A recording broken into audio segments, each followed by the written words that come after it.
नमस्कार, बहुत स्वागत है आपका सुदर्शन न्यूज का खास शो जवाब तो चाहिए देख रहे हैं आप। मैं हूं आपके साथ शिवम सोरे। और अब बिहार की तरह राजस्थान में भी जात की बात होगी। अशोक गहलोत सरकार ने जाति आधारित सर्वेक्षण करवाने का आदेश जारी कर दिया है। यह आदेश शनिवार की देर रात जारी कर दिया गया। सामाजिक न्याय और अधिकारिता विभाग की ओर से जारी इस आदेश में कहा गया है कि राज्य सरकार अपने संसाधनों से जाति आधारित सर्वेक्षण कराएगी। यह आदेश बिहार में जाति आधारित सर्वेक्षण के निष्कर्ष जारी होने के कुछ ही दिनों बाद और इस साल के अंत में जब राजस्थान में विधानसभा के चुनाव होने हैं ऐसे समय में आया है। कांग्रेस शासित राजस्थान ऐसा सर्वेक्षण करने वाला दूसरा राज्य होगा देश का। ऐसे में सवाल यह है, क्या कांग्रेस जातिगत सर्वे कराकर हिंदुओं को बांटना चाह रही है? सवाल यह भी, क्या गैर बीजेपी शासित राज्यों में बिहार मॉडल को अपनाया जा रहा है? क्या चुनाव से ठीक पहले ही राजस्थान के मुख्यमंत्री अशोक गहलोत को जातीय आधारित सर्वे कराने की याद आखिर क्यों आई? क्या संख्या के हिसाब से हक संसाधनों पर अधिकार का फॉर्मूला सही है? क्या संख्या के आधार पर अल्पसंख्यकों का बंटवारा अल्पसंख्यक जातियों के साथ अन्याय है? चर्चा करेंगे। हमारे साथ मेहमानों का खास पैनल साथ होगा, लेकिन उससे पहले हम एक खास रिपोर्ट आपको दिखाते हैं।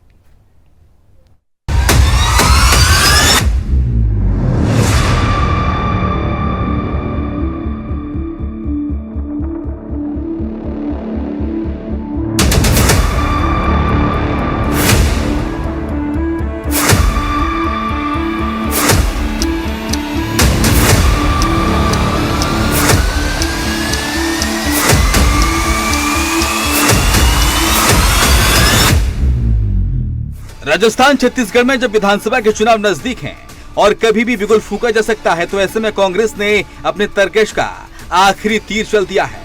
इस तीर से कांग्रेस जो दांव खेलना चाहती है उसके दायरे में है जातियां, क्योंकि कांग्रेस ने तीर जातीय सर्वे का चला है और वो भी चुनावों से ठीक पहले का। आपको बता दें कि बिहार में जातीय जनगणना की रिपोर्ट जारी होने के बाद देश भर में इसको लेकर बहस शुरू हो गई है। एक और बीजेपी हिंदुओं को एकजुट कर रखने की कोशिश कर रही है, वहीं विपक्ष हर राज्य में जातीय जनगणना कर अलग अलग जातियों में बांटने की कोशिश कर रहा है।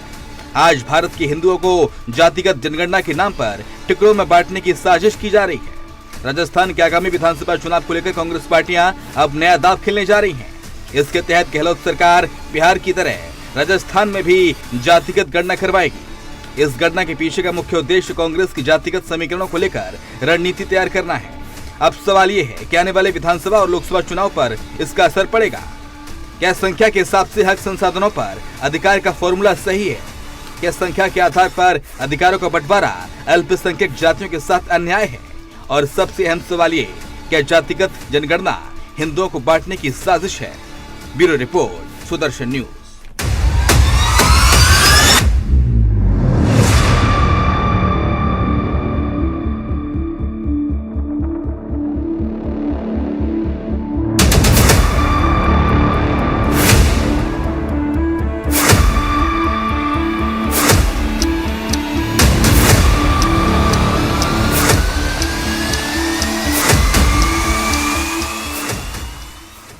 तो क्या जातीय आधारित जनगणना सत्ता के लिए हिंदू तोड़ो यात्रा है? करेंगे चर्चा। हमारे साथ मेहमानों का पैनल जुड़ा हुआ है। संदीप त्रिपाठी नेता कांग्रेस पार्टी, हमारे साथ रमाकांत मिश्रा है प्रवक्ता भारतीय जनता पार्टी, और सर्वेश पाठक हैं राजनीतिक विश्लेषक।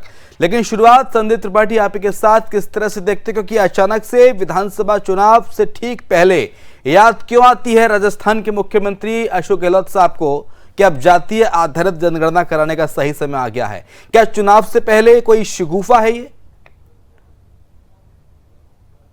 संदीप त्रिपाठी साहब, ये बात कह रहे हैं कि महिला आरक्षण बिल आया था, चुनाव के ही समय तो आया। क्या 10.5 साल आप कहेंगे कि मोदी जी सो रहे थे? एक बैक आया और वो भी आरक्षण ऐसा दिया कि जिसका लाभ 10 साल बाद मिलना है। तो ये जो आप कह रहे हैं उस पर भी लागू होता है।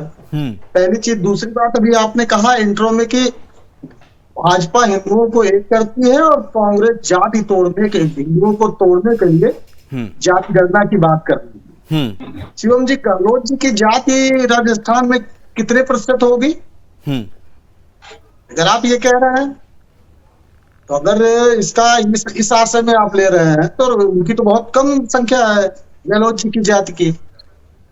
दूसरी चीज और तीसरी ये जाति में तोड़ना मैं बताता हूं सर।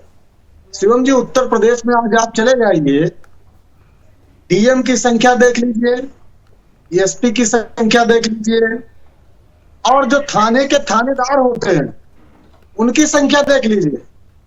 आप देखेंगे कि एक जाति विशेष के लोग उसमें भर के आ गए, जो कि मुख्यमंत्री की जात के लोग हैं।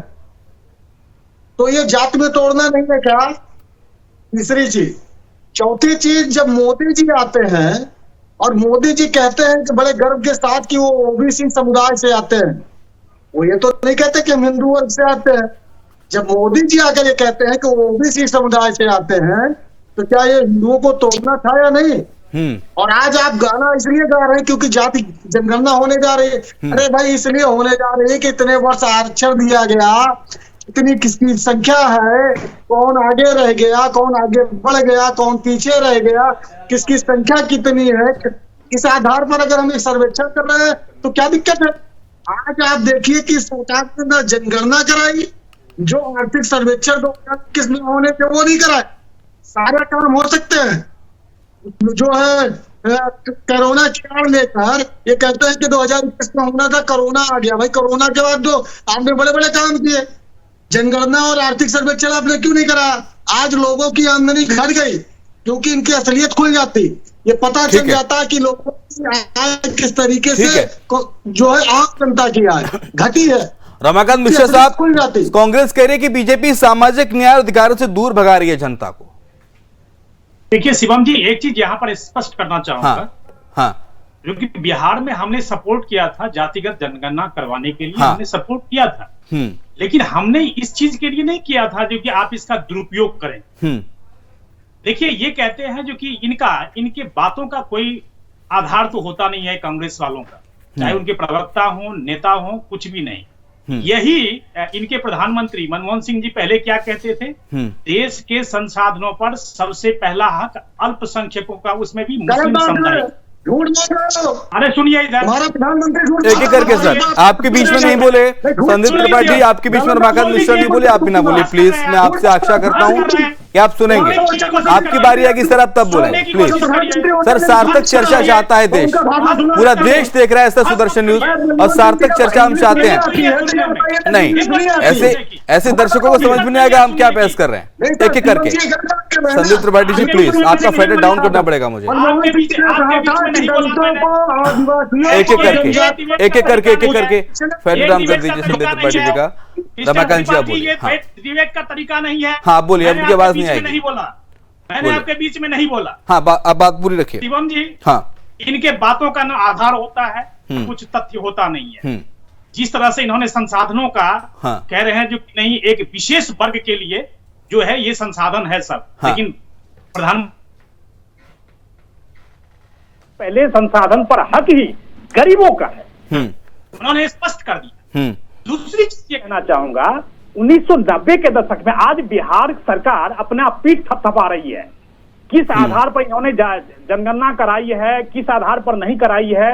ओबीसी सबसे ज्यादा निकल के आया, उसमें हिंदू और की स्थिति क्या है ये पता नहीं किस आधार पर किया है। मैं कहना ये चाहता हूं, 1990 का दशक बिहार का याद कर लीजिए शिवम जी। मैं आपको बता देता हूं, जिस तरह से 1990 का दशक जो था वो लालू प्रसाद यादव का दशक था, और उस दशक के अंदर में जिस तरह से जातिगत जो वहां पर एक वो मता था, वहां पर मतलब वो जो भयानक वो दौर था, निश्चित तौर पर मुझे लगता है जो आज फिर वो चीज आने वाला है।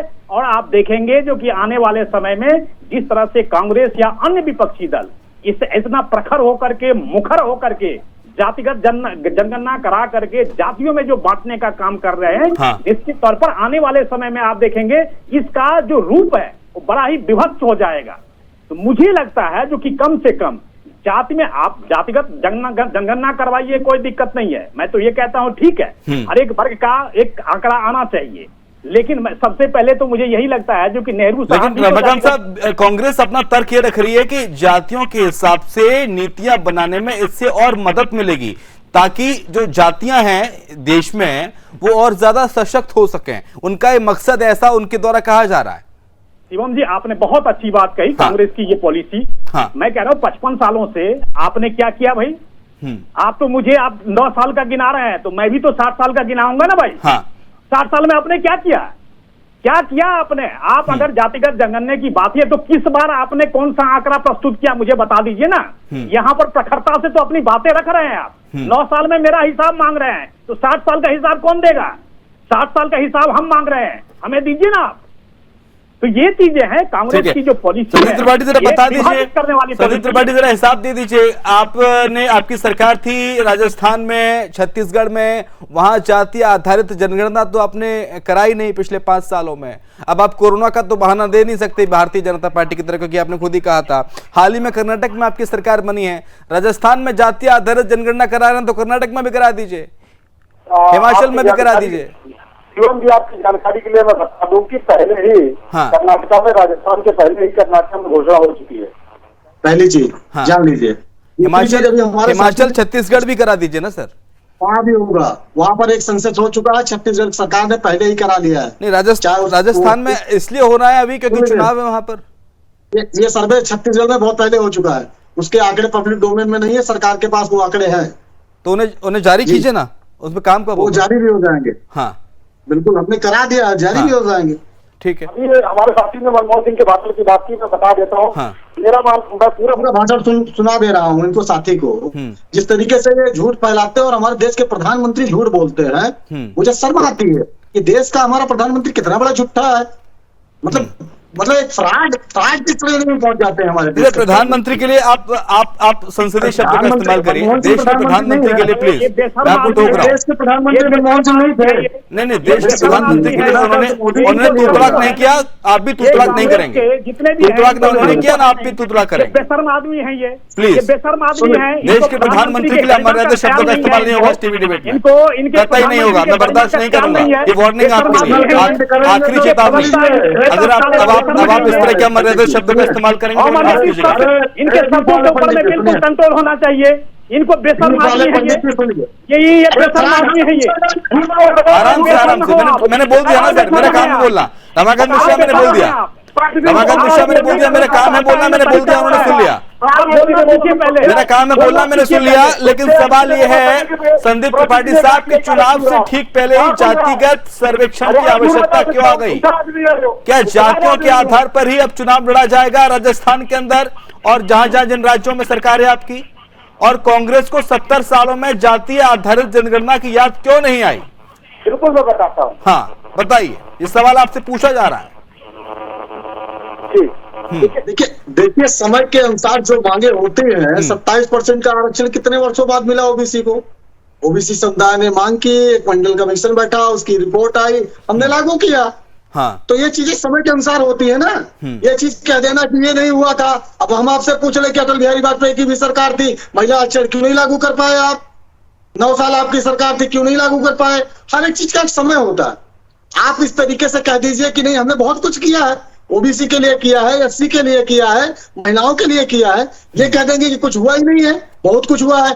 आज समय की मांग है कि इतने दिन शासन चलने के बाद कौन सी जाति, कौन सा समुदाय आगे है, कौन पीछे है, किसकी संख्या कितनी है, किसने कितना फायदा पाया, इसकी जानकारी के लिए कोई आंकड़ा हो तो बता दीजिए। रमाकांत जी बता दें कि सरकार के पास आंकड़ा है। आप तो कितने आंकड़े आज सरकार ने बंद कर दिया। बेरोजगारी का आंकड़ा बंद कर दिया, पहले जो है श्रम विभाग में रजिस्ट्रेशन होता था वो आपने बंद कर दिया। आत्महत्या किसानों की होती थी उसको आपने बंद कर दिया, जो पब्लिक डोमेन में आता था। आप तो आंकड़े चोर लोग हो, जनता के बीच में आंकड़े नहीं आने देते हो और ये भी चाहते हो कि आपकी असलियत न खुले। इस वजह से आप नौटंकी कर रहे हो। रमाकांत मिश्रा में इसके जवाब आपसे लूंगा, लेकिन सर्वेश पाठक साहब क्या लगता है, क्या ये जातियों के आधार पर हिंदुओं को विभाजित करने की साजिश है? ये हिंदुओं को तोड़ने की नीति है कांग्रेस पार्टी की, जिसको कांग्रेस अब अमल में ला रही है धीरे धीरे करके जातीय आधारित जनगणना कराकर? सर्वेश साहब देखिए, ये कांग्रेस का क्रूर और दोहरा चरित्र है। भारत का विभाजन करवाया, हिंदू मुस्लिम को अलग करवाया उस समय, और धर्म के नाम पे देश का बंटवारा किया, लेकिन उस धर्म में भारत की ही हार हुई। और अब उसी समय से मुस्लिम तुष्टीकरण की राजनीति करते थे, हिंदुओं को डिवाइड करने की, जातियों में बांटने की परंपरा को उसमें कायम रखा जवाहरलाल नेहरू जी ने। हाँ। और कांग्रेस चाहे जितनी भी छोटी बड़ी पार्टियों का उदय हुआ है भारतवर्ष में, जितनी भी रीजनल पार्टियां आई हैं, उन्होंने हिंदू को डिवाइड किया है, मुस्लिम तुष्टीकरण के करके भारत में राज किया है। जिस राज्य ने ये जातीय जनगणना का पहला काम किया उसका नाम बिहार है। ठीक है, बिहार में अगर कहा जा रहा है कि भैया जिस जाति की संख्या ज्यादा उस जाति का प्रतिनिधित्व ज्यादा, अब हो गए चिल्लाने लगे मुसलमान वहां पे कि भैया इस आबादी में 80% जो बिहार में हिंदुओं की आबादी है उसमें 17% आबादी मुसलमानों का है, 14% यादवों का है, 3% कुर्मी का है। तो जब 3% कुर्मी वाला मुख्यमंत्री बन सकता है, 14% यादव की आबादी वाला वो उप मुख्यमंत्री बन सकता है, तो 17% का प्रतिनिधित्व कहाँ है? तो यही चीज जो है इन लोगों के पास कोई मुद्दा नहीं है।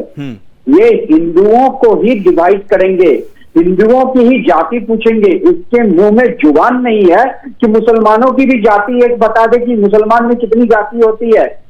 शेख होते हैं, सिया होते हैं, सुन्नी होते हैं, अहमदिया होते हैं, ये एक बार नहीं बोलेंगे। दूसरी बात, बिहार में सवर्ण मुख्यमंत्री कब बना था? 1989 से लेकर 1990 में यही कांग्रेस पार्टी की सरकार थी और माननीय जगन्नाथ मिश्रा जी जो एक ब्राह्मण थे वो सवर्ण मुख्यमंत्री थे। आज हम 2023 में बैठे हैं, 37 साल हो गया। आखिर इस बीच में जितने ओबीसी समाज के लोग, शेड्यूल कास्ट समाज के लोग, अति पिछड़ा वर्ग जो मुसहर जाति कही जाती है वहां पे, और उसके जाति के एक बिहार के मुख्यमंत्री भी बन चुके हैं, जीतन राम मांझी। मुझे बताइए इन लोगों ने उन 33 साल, हमारी आजादी के हो गए 75 साल से ऊपर, और 33 साल बिहार में एक जाति विशेष कहिए, सवर्ण नहीं, सवर्ण से नीचे, सवर्ण के अलावा दूसरी जाति के मुख्यमंत्री रहे। लालू रबड़ी का राज रहा, उसके बाद मंत्री नीतीश कुमार बने रहे। आखिर क्यों नहीं इन लोगों की दशा दिशा सुधरी है? आखिर क्यों वही क्रीमी लेयर के लोगों के पास मंडल कमीशन के द्वारा जो आरक्षण का प्रावधान किया गया वही उसका फायदा उठा रहे हैं? आखिर क्यों नहीं आज एक मुसहर जाति का बच्चा स्कूल में पढ़ रहा है या डीएम या कलेक्टर बन के निकल रहा है या जज बन रहा है? एससी की जो आबादी है शेड्यूल कास्ट की बिहार में, वो क्यों नहीं उठ पा रहा है? कुर्मी की आबादी जो है वो क्यों नहीं उठ पा रहा है? किसी ने रोका तो नहीं। सरकारें आई, हर सरकार में इन्हीं की आबादी को ध्यान में रखते हुए कि जो समाज के निचले पायदान से इनको उठाने के लिए बहुत प्रयास किया, बहुत सारी योजनाएं लेके आए। सवर्ण में जो मात्र 3% ब्राह्मण हैं बिहार में, उनकी भी दुर्दशा आज हो रही है, क्योंकि अगर जो कोई पढ़ेगा लिखेगा नहीं तो उसको नौकरी कहां से मिलेगी? जो बिहार का मुख्यमंत्री है, नौवीं फेल है। कांग्रेस पार्टी के जो मुखिया युवराज है, उसकी शिक्षा दीक्षा क्या है ये कुछ भी नहीं पता। माननीय सुब्रमण्यम स्वामी जी का आप जाके पूछेंगे, उन्होंने ऑक्सफोर्ड में जाके वहां पूछा था, कहा यहाँ कोई पढ़ाई नहीं, फेल हो गया है, पढ़ा है लेकिन फेल हो गया है। दूसरी बात, आप जाति में ही क्यों बांटते हो? ये महात्मा गांधी के कांग्रेस विचारों से चलती है। माननीय महात्मा गांधी जी ने कहा था, और उस समय वो जातिवाद के सख्त खिलाफ थे। जब सावरकर जी ये जातियों में महात्मा गांधी जी पे बहुत अच्छा डिबेट किए थे, और गांधी जी खुद जातिवाद के खिलाफ थे। उन्होंने हरिजन नाम क्यों दिया हम सभी जानते हैं ना। फिर उसके बावजूद ये कांग्रेस पार्टी के मुखिया या प्रियंका गांधी, चाहे युवराज राहुल गांधी, ये कहते हैं जिसका जितना प्रतिनिधित्व।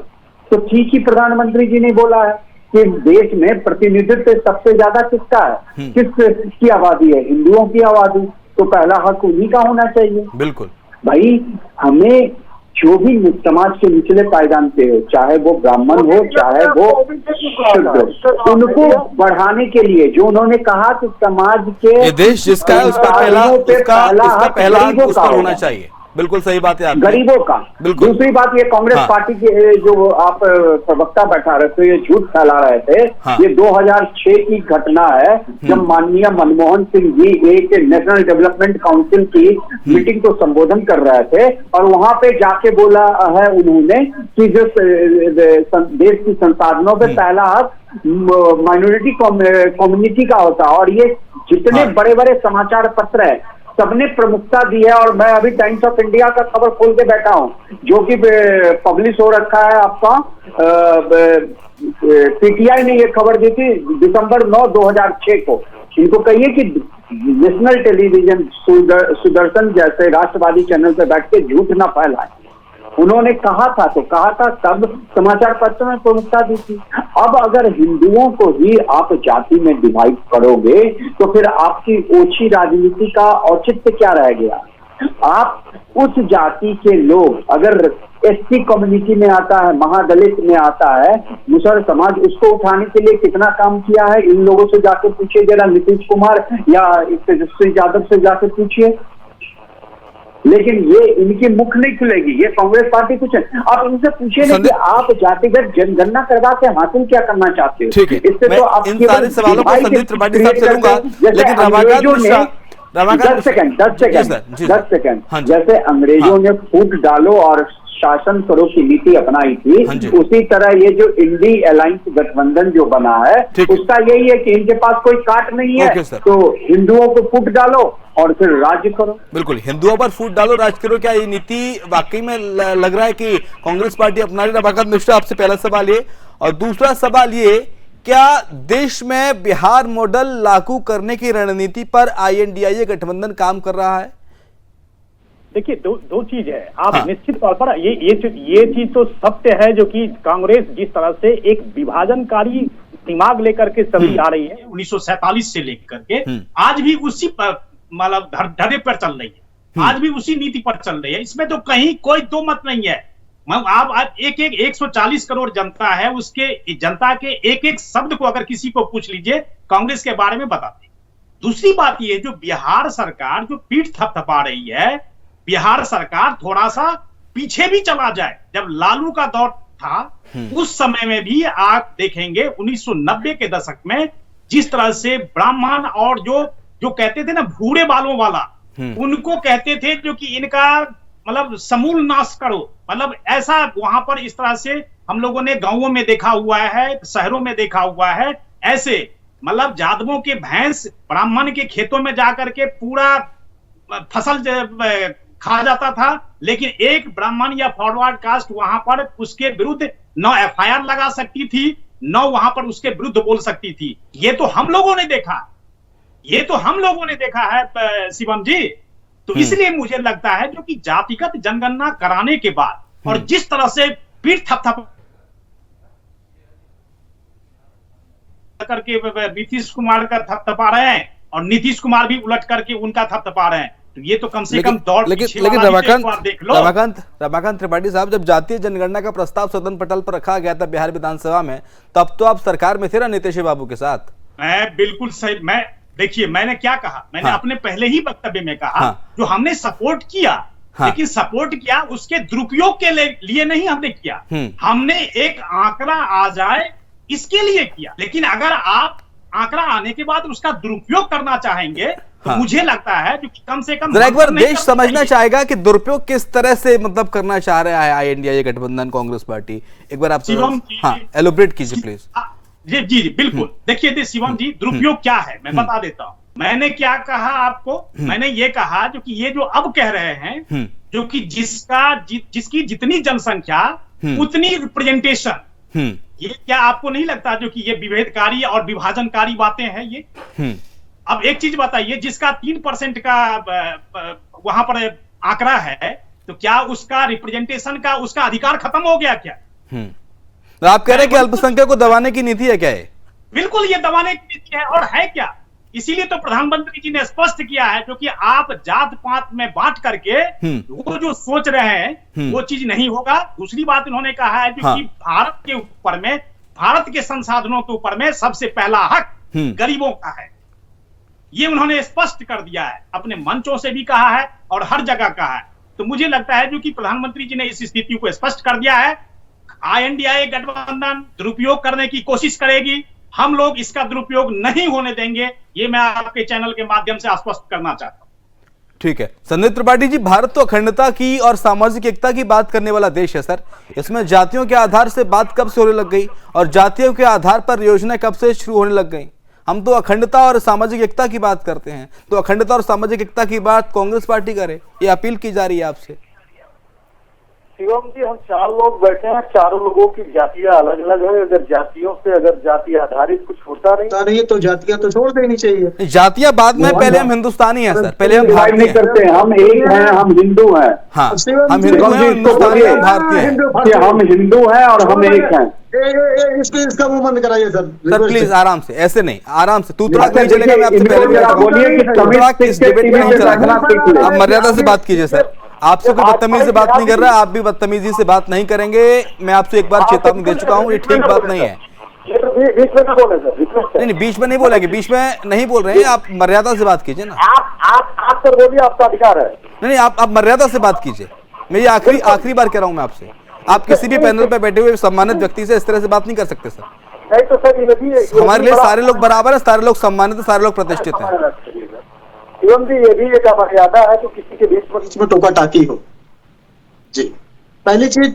और ये एक बात आप समझिए कि विभाजनकारी ये नहीं है जब हमारे देश के प्रधानमंत्री कहते हैं कि इतने ओबीसी जाति के जो है मंत्री हैं, ये क्या है, ये हिंदुओं को बांटना नहीं है, ये दोहरा मापदंड क्यों?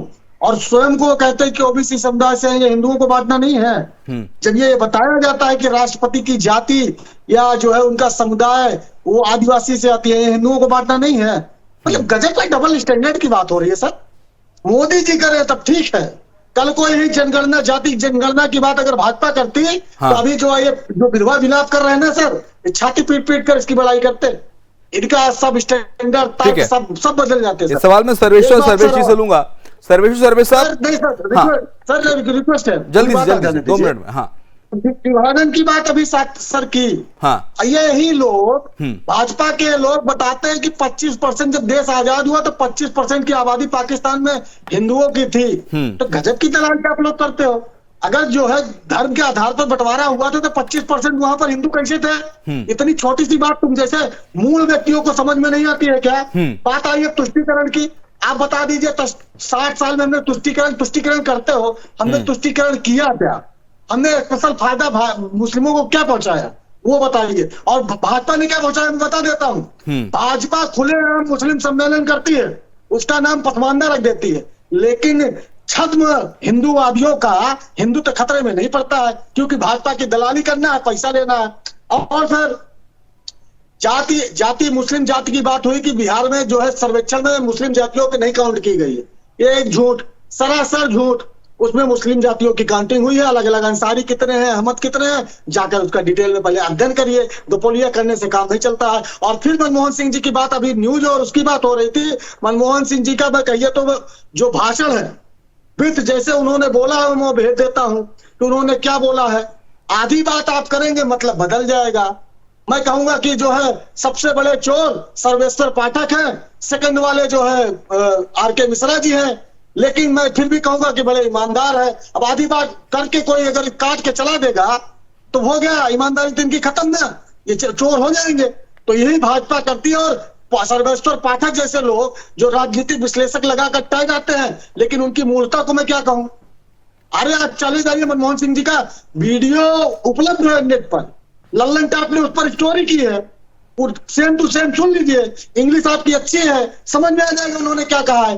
टाइम सुनाओ फाइम सुनाओ करने की क्या जरूरत है, जब साक्षात जिसने जो बोला है वो उपलब्ध है, तो किसी आप खबर में उसमें जाने की क्या जरूरत है। जल्दी से आपका जवाब रमाकांत मिश्रा साहब, मैं सर्वेश्वर साहब के पास जाऊंगा।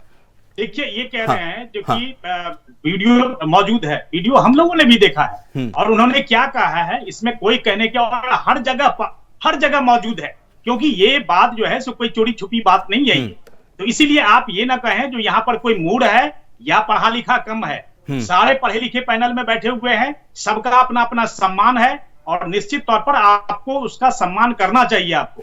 बस मैं इतना ही कहना चाहूंगा। ठीक है, सर्वेश्वर सर्वेश साहब, किस तरह से देखते, क्योंकि लगातार ये बात कही जा रही कांग्रेस पार्टी की प्रवक्ता की ओर से, नेता की ओर से, कि प्रधानमंत्री नरेंद्र मोदी बड़े बड़े मंचों से अपनी जाति बताते हैं, कहते हैं कि मैं ओबीसी से हूं, राष्ट्रपति की जाति बताई जाती है कि वो आदिवासी वर्ग से आती हैं, यहाँ से आती हैं, अलग अलग चीजों के बारे में जातियों का जिक्र होता है, तो फिर सामाजिक एकता और अखंडता की बात कहाँ चली जाती है?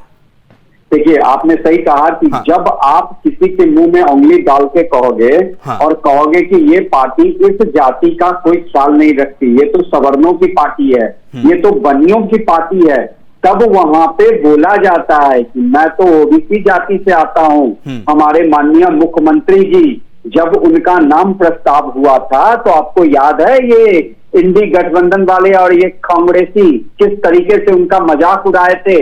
वो क्या नाम है, अधीर रंजन चौधरी जी ने किस तरीके से उनका मजाक उड़ाया था और क्या क्या नहीं बोला था, और वो भी देश के पार्लियामेंट में, याद है, राष्ट्रपति बोला था महामहिम राष्ट्रपति जी को, याद है कि नहीं है। और ये दूसरे को मूर्ख बोलते हैं, इनकी मूर्खता इस बात से झलकती है कि एक नेशनल टेलीविजन से भाषा की मर्यादा क्या होती है वो इनके पास नहीं है।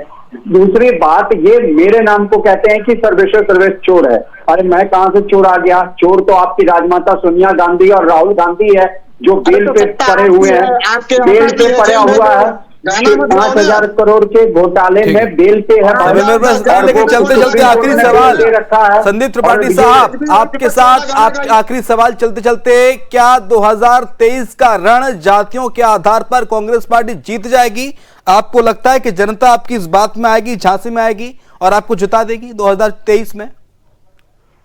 देखिए, कांग्रेस ने हरदम भारत की राजनीति को एक राजनीतिक दिशा दी है। हाँ, और राजनीतिक दिशा, चाहे आप महिला आरक्षण की बात कर लीजिए, इसी उत्तर प्रदेश में हम भले असफल हो गए, हाँ। लेकिन जब 40% सीटें हमने महिलाओं को दी तो ये भारतीय जनता पार्टी हमारा मजाक बनाया करती थी। हम इसी तरीके से, जैसे आज सभ्यता जी जातिगत जनगणना के बारे में टिप्पणी कर रहे, ऐसे राजनीतिक विश्लेषक टिप्पणी करते थे, लेकिन आज आरक्षण लाना पड़ा ना। आज गाना गा रहे हैं महिलाओं का, मोदी जी महिला चालीसा पढ़ रहे हैं ना, उसी तरीके से इनको जाति जनगणना का भी चालीसा पढ़ना पड़ेगा। मैं फिर कह रहा हूँ, यही 4 दिन बाद बदल जाएंगे, क्योंकि इनका इतिहास रहा है थूक कर चाटने वाला। आधार कार्ड का विरोध किया, थूक कर चाटा, जीएसटी का विरोध किया, थूक कर चाटा। आपने शुरुआत बहुत अच्छी की थी, आपने शुरुआत बहुत अच्छी की थी संदीप त्रिपाठी जी अपने वक्तव्य की। मैं आपकी तारीफ करने वाला था कि देखिए इस तरह से बोलते हुए आप अच्छे लगते हैं, लेकिन वो तारीफ जब मेरे मुंह से निकलने को हुई, फिर आपने वही हरकतें करना शुरू कर दी, तो फिर मैंने तारीफ को दबा दिया अंदर। व्यक्ति को बहुत शुक्रिया आपका संदीप त्रिपाठी साहब, रमाकांत मिश्रा साहब आपका शुक्रिया, सर्वेश्वर सर्वेश जी आपका शुक्रिया चर्चा में शामिल होने के लिए। तो एक नया मास्टर स्ट्रोक चल दिया है कांग्रेस पार्टी ने, राहुल गांधी ने और राजस्थान के मुख्यमंत्री अशोक गहलोत ने, और कह दिया है कि अब जातिगत आधार पर सर्वे किया जाएगा राजस्थान में। हालांकि इससे पहले सर्वे बिहार में हो चुका है और कांग्रेस को लग रहा है कि जाति के आधार पर अगर सर्वे होता है तो कांग्रेस को इसका किसी न किसी रूप में फायदा होगा। तर्क यह दिया जा रहा है कि अगर जाति के आधार पर सर्वे होगा तो जब सरकार बनती है तो जातियों के आधार पर योजनाएं बनाने में मदद मिलेगी। लेकिन सवाल वही, क्या ये जातियों के चलते हिंदुओं को तोड़ने की रणनीति पर काम कर रहा है? क्या ये एनडीए गठबंधन, क्या ये हिंदुओं को तोड़ने की साजिश है, हिंदुओं के अंदर दरार पैदा करने की साजिश है? एक बड़ा सवाल। इसी के साथ जवाब तो चाहिए में इतना ही, खबरें लगातार जारी हैं, आप देखते रहिए सुदर्शन न्यूज। जय हिंद।